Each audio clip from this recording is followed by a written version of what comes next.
Welcome to it's my recipe అండి. మనం ఇంట్లో మామిడికాయ ఊరగాయ ఎలా పెట్టుకోవాలనేది విధానం చూపిస్తున్నాను. చూడండి, ఈ విధంగా మామిడికాయలు మనకు నచ్చిన సైజులో ముక్కలు అనేది కొట్టి పెట్టుకోవాలి. చూడండి, ఇది కేజీ డబ్బా అండి. నాకు ఈ డబ్బాతో 6 డబ్బాలు అనేది వచ్చినాయి దబ్బలు. ఇప్పుడు మనం 1.5 స్పూను పసుపు అనేది వేసుకొని, ఇప్పుడు మనం కల్లుప్పు తీసుకొని మిక్సీకి వేసుకొని మళ్ళీ మనం అదే డబ్బాతో 1.5 అనేది వేసుకోవాలండి. ఇప్పుడు కారం కూడా మనకి 1.5 డబ్బా అనేది పడుతుంది.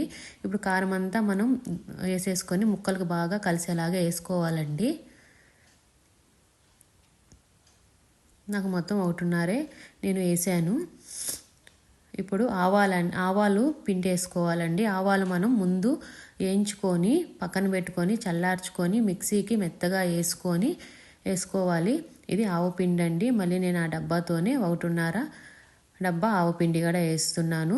ఇది మెంతులండి. మెంతులు కూడా మనం వేయించుకొని పక్కన పెట్టుకొని చల్లార్చినాక మనం మిక్సీకి అనేది వేసుకోవాలండి. నేను ఇది 2 పిడికిల లెక్కలో వేసాను. ఇప్పుడు మనం తెల్లపాయలు కూడా వేసుకోవాలి. తెల్లపాయలు కూడా మనం తొక్కు ఒలుచుకొని వేసుకోవాలి. ఇప్పుడు మొత్తం ఇది బాగా కలిపేసేసుకొని పక్కన పెట్టుకుందాము. ఆయిల్ అండి, నేను ఈ ఆయిలే వాడతాను. ఈ ఆయిల్ అయితేనే బాగుంటుంది. నాకు వీటికి 2 కేజీల ఆయిల్ అనేది పడుతుంది.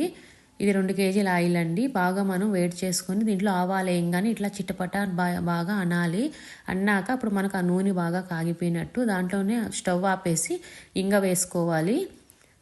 అది పక్కన పెట్టేసుకొని బాగా చల్లార్చాలండి. వేడి అనేది ఉండకూడదు, బాగా చల్లారిపోవాలి. ఆయిల్ అనేది వేడి మీద పోస్తే ఊరగాయ నలుపు అనేది వస్తుంది. అందుకని బాగా చల్లారిపోవాలి. ఇప్పుడు మనం ఈ ఆయిల్ నేను 2 లీటర్ల ఆయిల్ మనకి సరిపోతుందండి. నేను చెప్పిన వాటికి దీనికి కరెక్ట్గా 2 లీటర్లు సరిపోతుంది.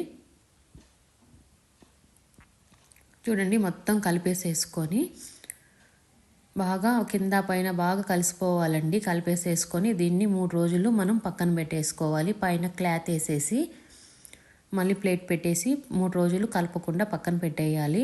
చూడండి, నేను 3వ రోజు తీస్తున్నాను. మనకు చూడండి ఆయిల్ కూడా ఎంత బాగా పైకి వచ్చేసిందోను. ఇది 3వ రోజు అండి. ఇప్పుడు మనం ఒకవేళ మనకి ఏమన్నా కొంచెం ఉప్పు కారం తగ్గితే మళ్ళీ వేసుకోవచ్చు. నాకైతే కరెక్ట్గా సరిపోయింది. మళ్ళీ మనం కలిపేసేసుకొని మనం జాడీలో పెట్టేసుకోవాలి.